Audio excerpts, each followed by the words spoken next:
Welcome back to the foundry. Today I'm back working on the oil rig. I'm dressing it up with some new vinyl decals that I designed and will be making myself. And it's kind of neat because I'm using one side hustle, making vinyl decals, for my other side hustle, the oil rig. And I'll be talking a little bit more about side hustles in the video in case making vinyl graphics is something you might be interested in doing. So let's check it out.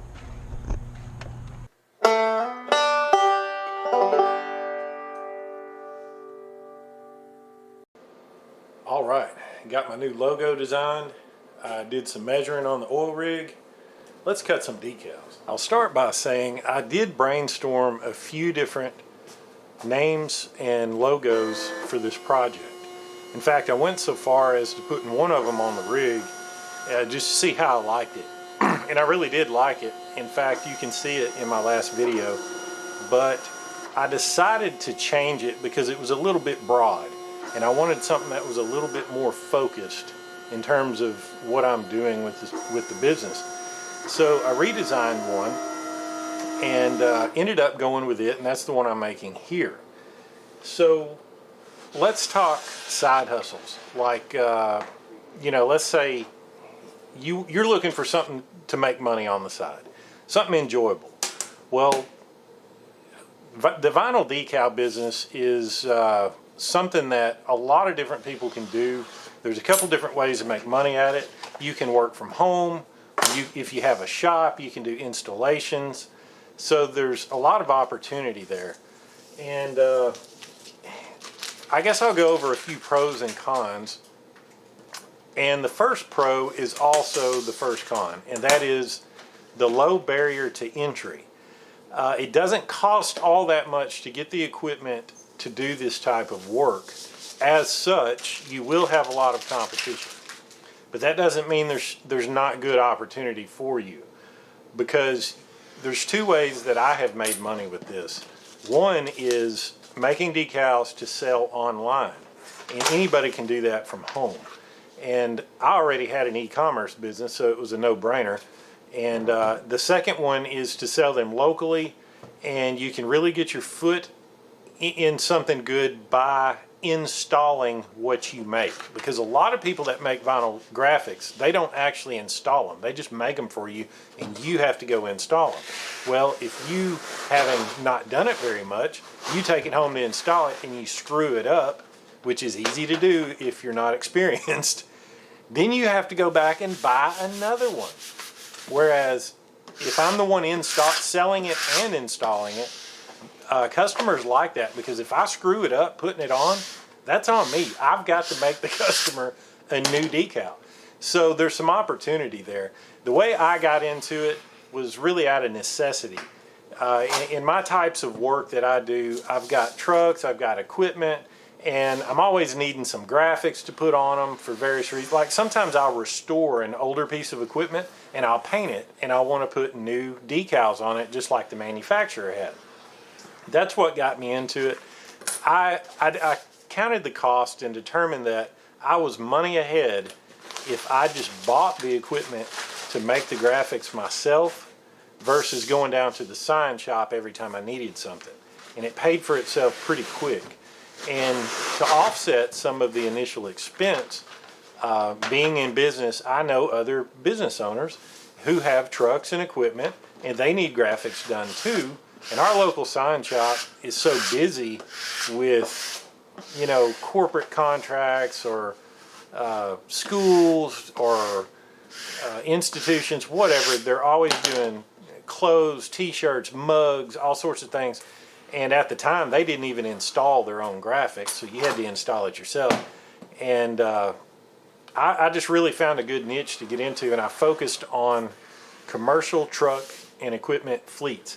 And I just put people's corporate logos on their work trucks. And I picked up one account that just moved into the region. They're a nationwide company, and they liked my work, the quality of my work so much that I ended up getting their whole business nationwide. So, they've got, I don't know how many trucks, probably, let's say 100.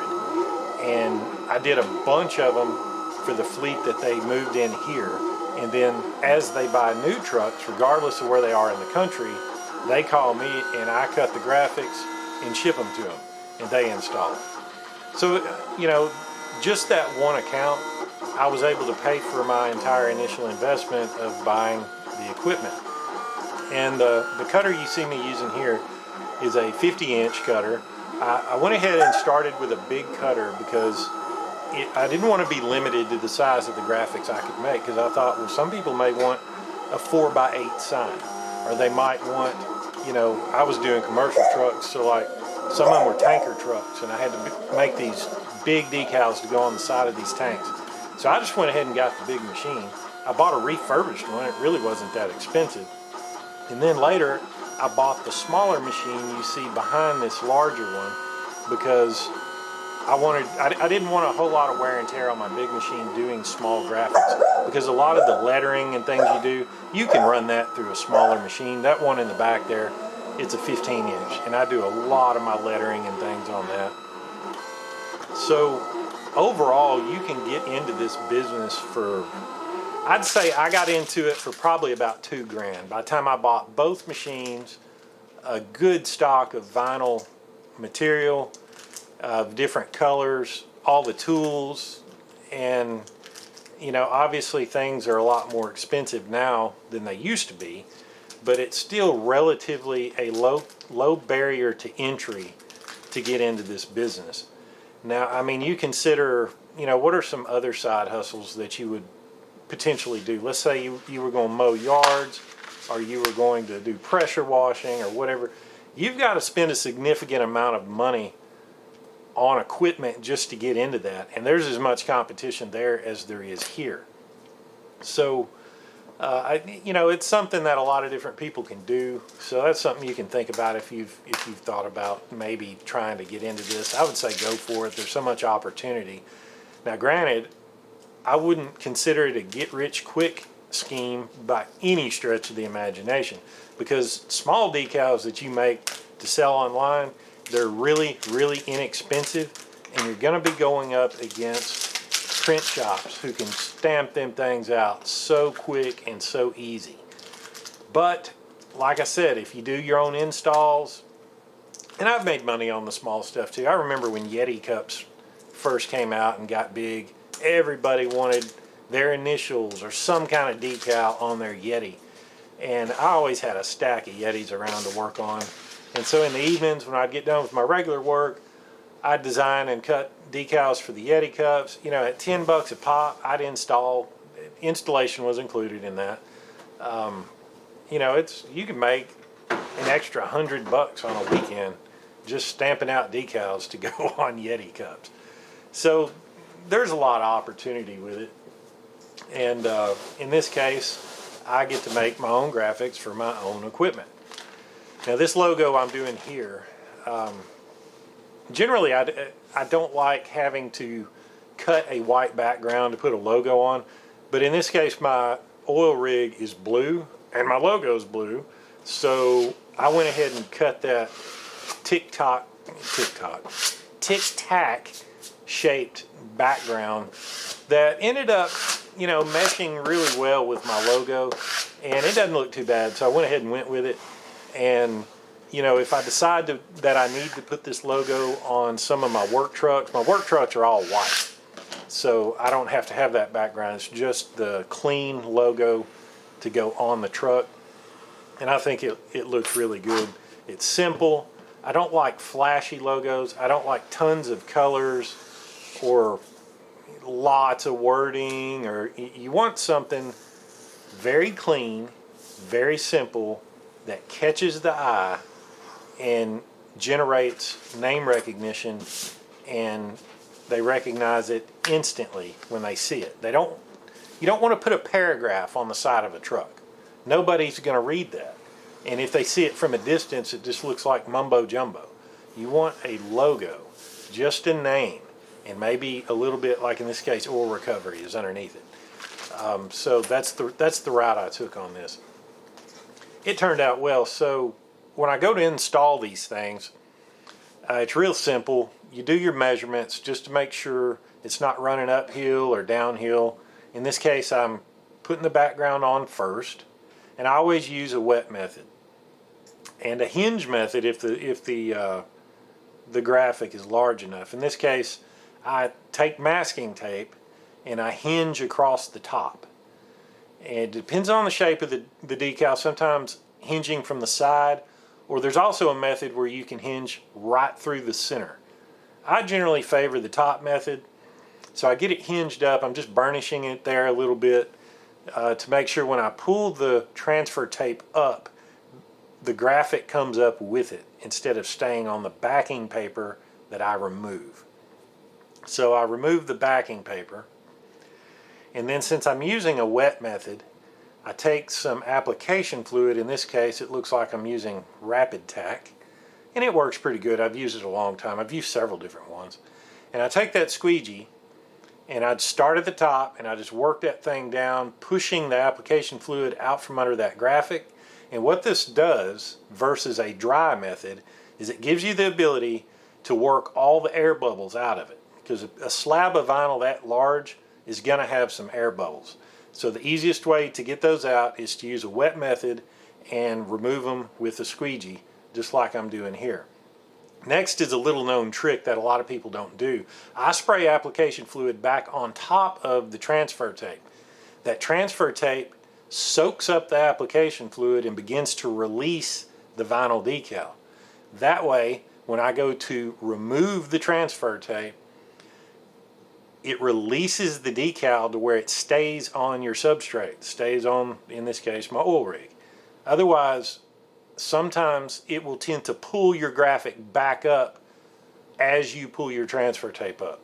So that's a real nifty trick. I don't remember where I learned that, but I've employed it numerous times. It really helps out, especially during the winter time when it takes a long time for that Rapid Tack to dry and set up to where your graphic stays on the deal there. So next, I put my actual logo on using the wet method. I went ahead and sprayed the graphic itself and the substrate because I need to be able, I'm just eyeballing this. I need to be able to move that graphic around before it sticks. And you get it really wet to do that. So I'm making sure I'm as close to center as possible. Then I grab my tape measure and I do some measuring to see if I'm running uphill or downhill. And it looks like in this case I'm running uphill slightly. So since I put it on wet, I can pull it back up and make the adjustment. If I were doing this dry, I'd be screwed. So there's a number of different ways to handle this. You can cut registration marks on your backing and your final graphic, and you line your registration marks up first and then roll your graphic on. You can do that dry. It's quick, it's easy, but it doesn't solve the air bubble situation like the wet method does. So I got it lined up, and now all I got to do is take the squeegee and work out any air bubbles that are present on it and just make sure it adheres real good. You can see all that application fluid just rolling out from under that transfer tape, and that's good. That's what you want. So in this case, everything looks good. It's pretty well aligned. I'd say within a 1/16 of an inch. And all right, here's another little tip. When you go to remove your transfer tape, you don't want to pull straight up on it. That will pull your graphic up. You want to pull at a sharp angle from the top corner to the opposite bottom corner. And it doesn't matter if it's left or right, whatever, but that's how you want to do it. And that graphic will stay on the substrate. And then it's just a matter of taking a rag and wiping up the excess the excess application fluid, because it's running everywhere, and slicking it up nice and clean, and that's what you end up with. This logo turned out really well. If you got anything from this, smash the like button, hit subscribe. We'll see you in the next one.